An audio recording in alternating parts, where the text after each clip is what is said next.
सुल्तानपुर जून की तपती दोपहरी हो या आधी रात का उबलता अंधेरा, शहरवासी बिजली कटौती से बेहाल हैं। शहर में कई जगह निराला नगर से लेकर खैराबाद तक हर घर में एक ही चर्चा है, लाइट कब आएगी। लेकिन जब लोग बिजली की तलाश में जनप्रतिनिधि के पास पहुंचे तो जवाब मिला, गर्मी की आदत डालो, भाषणबाजी मत करो। दरअसल बीते दिन घर सुल्तानपुर फाउंडेशन के कुछ जागरूक सदस्य बिजली की बिगड़ती हालत की शिकायत लेकर सदर विधायक विनोद सिंह के दरबार में हाजिर हुए। जनता उम्मीद लेकर गई थी, लेकिन लौटते वक्त हाथ में आश्वासन नहीं बल्कि ताने और तकलीफ का पसीना था। शहर में ट्रांसफार्मर ऐसे गायब हैं जैसे नेताओं की संवेदनशीलता। जब 2 दर्जन से ज्यादा लोग विधायक जी से मिलने पहुंचे तो उन्हें उम्मीद थी कि समस्या का हल मिलेगा, लेकिन विधायक जी ने बिजली की बजाय सरकार की उपलब्धियों की लाइट जलाई और कहा, देखिए गर्मी तो हर साल पड़ती है, आदत डालिए और भाषण देने मत आ जाइए हर बार। आज बिजली की समस्या को लेकर हम लोग विधायक विनोद सिंह जी के पास गए थे और उन्हें एक घर सुल्तानपुर फाउंडेशन टीम के माध्यम से एक लेटर लेके गए थे देने और अपनी समस्या बताने। लेकिन हम लोग जैसे ही उनको अपनी समस्या बताए, वो बोले भाषण मत दो।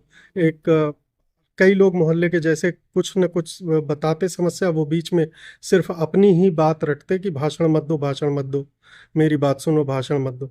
तो हम लोगों ने कहा ठीक है सर, जो भी है ये इस पेपर पे लिखा हुआ है, आप इसको पढ़ के काम कर लीजिएगा। जब आप बोलने ही नहीं दे रहे हैं तो बात करने का फ़ायदा क्या। फिर हम लोग उठ के वहाँ से चले आए। तो बल्कि बीच में विधायक जी ने ये भी कहा था कि मेरे यहाँ भी 2-2, 3-3 घंटे लाइट नहीं रहती, सभी लोग सहते हैं, गर्मी सहे सब, और यही समस्या है। बाकी हम लोग आज पूर्व विधायक अनूप संडा जी से मिले, पूर्व नगर पालिका चेयरमैन प्रत्याशी वरुण मिश्रा जी से भी मिले।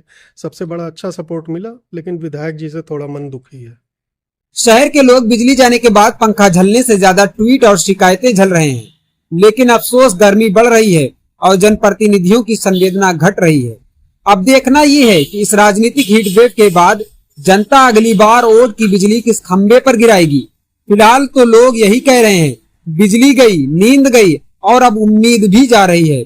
वहीं इस घटना की सपा के पूर्व विधायक अनूप संडा, कांग्रेस नेता रणजीत सिंह सलूजा और समाजवादी पार्टी के सक्रिय नेता गुफरान सैफी ने कड़ी निंदा करते हुए बीजेपी विधायक व पार्टी पर जमकर निशाना साधा।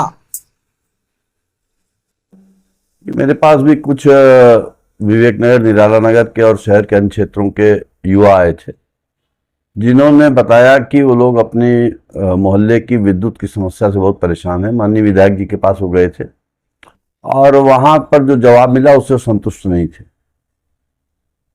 हम लोग हमेशा से जनता की समस्याओं को लेकर के लड़ते रहे हैं और हमने उन लोगों से, मित्रों से बात की है कि अगर आप लोग चाहेंगे तो हम आपकी इस लड़ाई को आपके साथ कंधे से कंधा मिला करके लड़ने का काम करेंगे। जहां तक सवाल है कि माननीय विधायक जी और उन युवकों के बीच में क्या वार्ता हुई, मैं उसके ऊपर कोई टिप्पणी नहीं करना चाहता हूं। हर जनप्रतिनिधि का जन समस्याओं को देखने का अपना एक तरीका होता है, लेकिन ये जरूर कहना चाहता हूं कि जो विचारधारा सदैव जनता में भय और भ्रम पैदा करके वोट बटोरने में विश्वास रखती हो, उस विचारधारा के जनप्रतिनिधियों से ये उम्मीद करना कि वो जनता के सुख दुख में खड़े होंगे, इस बारे में जनता को स्वयं विचार करना चाहिए। मैं स्वयं और समाजवादी विचारधारा हमेशा जनता के दुख दर्द के साथ खड़ी रही है और आगे भी खड़ी रहेगी। और मैं अपनी तरफ से इस बात को कह सकता हूं कि जहां कहीं भी आवश्यकता होगी, मैं जनता के दुख दर्द में उसके साथ संघर्ष करने के लिए तैयार हूं। माननीय विधायक जी की क्या प्रतिक्रिया, उसके बारे में वही बेहतर बता सकते हैं।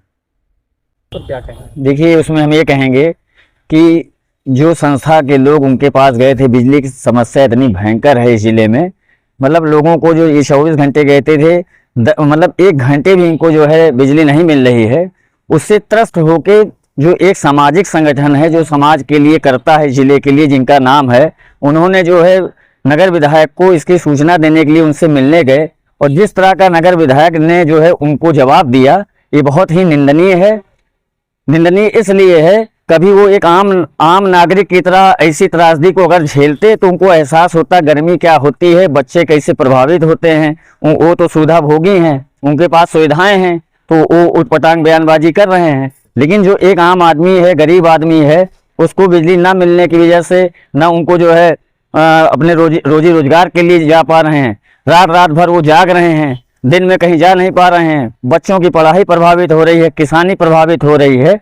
और ऐसी सोच अगर नगर विधायक की है तो जान लीजिए कि ये लोग जो है कितने जनता के हमदर्द हैं। एक जनप्रतिनिधि होने के नाते जी इस तरह का बयान जी, क्या ये बहुत निंदनीय बयान है। और भाजपा की सोच है कि मतलब इनका बयान नहीं, ये पूरी भाजपा का सोच है। हम लोग तो देखते हैं अक्सर जन समस्याओं के लिए जब हम लोग ज्ञापन देते हैं, पहले ज्ञापन पे कार्रवाई होती थी। इस गवर्नमेंट में एक ज्ञापन अधिकारी है, वो ज्ञापन ले लेता है, उस पर क्या कार्रवाई क्या नहीं हुई उस पर किसी को कोई जवाब देने लायक मतलब देता नहीं है। इससे जो है निंदनीय क्या हो सकता है कि अधिकारी भी जो है सरकार की मंशा के अनुरूप मतलब कमाओ खाओ ऐश करो, जनता को लाभ मिले ना मिले उनसे कोई मतलब नहीं है। इसकी घोर निंदा करते हैं और हर नागरिक, जिले का हर नागरिक इस बयान की निंदा कर रहा है। आज विनोद सिंह जी ने एक स्टेटमेंट दिया है बिजली व्यवस्था को लेकर। कुछ लोगों ने उनसे शिकायत दर्ज कराई थी कि बिजली की बड़ी ही बेहाल अवस्था है सुल्तानपुर में और लोग त्राही त्राही से परेशान हैं। बड़ा अफसोस हुआ उस स्टेटमेंट को सुनकर कि उन्होंने कहा ऐसे में रहने की आदत डाल लो और भाषणबाजी मत कीजिए। यहाँ पे जो सत्ता का विधायक अगर ऐसी बात करेगा तो इंसान अपना दुख दर्द किससे बयां करे। आपके पास इंसान आता है अपनी शिकायतें लेके, पहली चीज तो है कि आप 24 घंटे में एसी में रहने वाले लोग हैं। गाड़ी से लेके बंगला से लेके आपका ऑफिस तक एसी है, साइलेंट जनरेटर आपके आवास पे लगे हुए हैं, तो आपको कहाँ से पता चलेगा कि इंसान का दर्द क्या है, आम आवाम का दर्द क्या है। क्षेत्रीय शहर से लेके गांव तक का रोना मचा हुआ है लाइट का। शहर में आप निकल जाइए तो देख लीजिएगा अपनी आंखों से, लोग पूरी पूरी रात घरों के चबूतरों पर बैठ के हाथ के पंखे चलने को लेके बिता दे रहे हैं। समाजवादी सरकार की दी हुई इतने मेगा पावर प्लांट्स की सप्लाई आपकी सरकार मेंटेन नहीं कर पाती है। शर्म आनी चाहिए ऐसे स्टेटमेंट के साथ। अगर आप कहते हैं कि आप अपने से जानिए और आदत डाल लीजिए, तो मैं आपसे ये कहना चाहूंगा आप भी आदत डाल लीजिए बिना लाइट के रहने की, आपको समझ में आ जाएगा। और नहीं भी डालना चाहेंगे तो 2027 में बिना कुर्सी के रहने की आदत डाल लीजिए, क्योंकि आपको जनता उखाड़ के फेंकने वाली है।